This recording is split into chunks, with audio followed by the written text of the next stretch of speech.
My name is Anastasia and I'm a student of Sinju University. And my question is how I can concentrate of personal peace when the circumstances of outside world blocks the inspiration of to do this.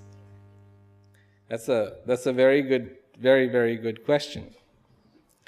At the same token, you know then when it is cold outside, you have to dress warm. It's very simple. You know when it is raining, you need an umbrella because you don't want to get wet. Will there be outside contamination? Of course. There are so many ideas.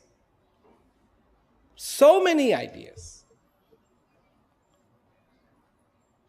But at the same time, there is also a quest that you have in you. To make this, what I'm trying to say, as clear as possible, it's like this. If I have a house, and in that house there is a lamp that is lit, right? And the sun goes down and it becomes dark for millions of miles around. Dark. No more sun, no more light, it's dark. Will my house be dark too?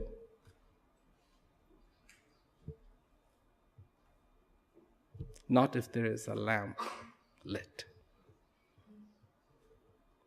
There is a lamp inside of you, light it. So it doesn't matter how dark it gets on the outside, inside it is always light.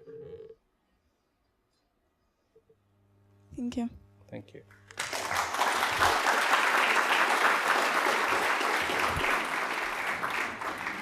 Good evening. My name is Ilona. I'm a student of Synergy University. And now my question.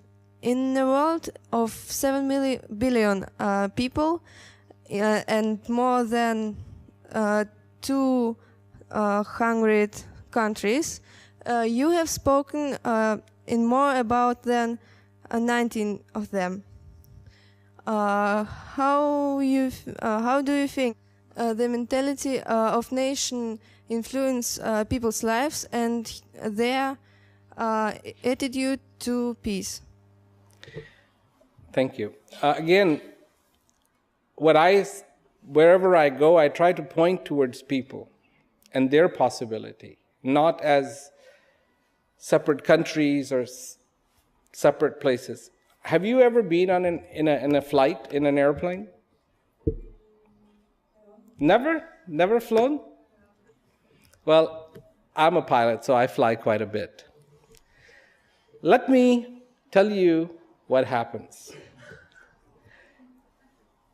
When you are on the ground, people, especially at the airport, inside the terminal, people.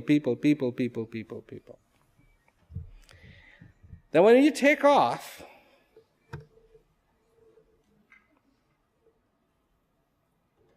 the higher you go, you don't see people anymore. You can see little cars, you can see towns, but people disappear.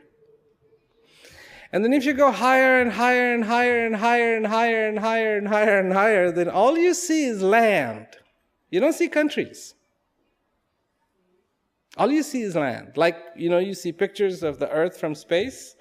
All you see is this beautiful earth. You don't see, oh, there's that country, or there's that country, or there's that country. An idea, a wish, a want that is shared by the people of this earth also does not see boundaries. Also does not see limitations. Like a river that runs. It doesn't go, okay, I'm not going to go there. That's that country. I'm going to go here. I'm going to go. No. Wherever the gravity takes it, the least path of resistance, the river flows. I am trying to address that part of human being that is beyond the boundaries. You know, death does not look at boundaries. It doesn't look at like, you are American, so you cannot die in England. You have to go back to America to die. No, there's plenty of Americans that die wherever they are.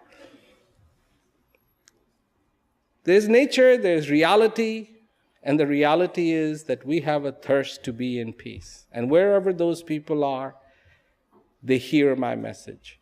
This year, up to this point, about 500,000 people have heard me, but millions more have heard me on television and on radio. When I was, in fact, just recently in Guayaquil, Ecuador, after the evening's event, 1.5 million people heard me on the radio.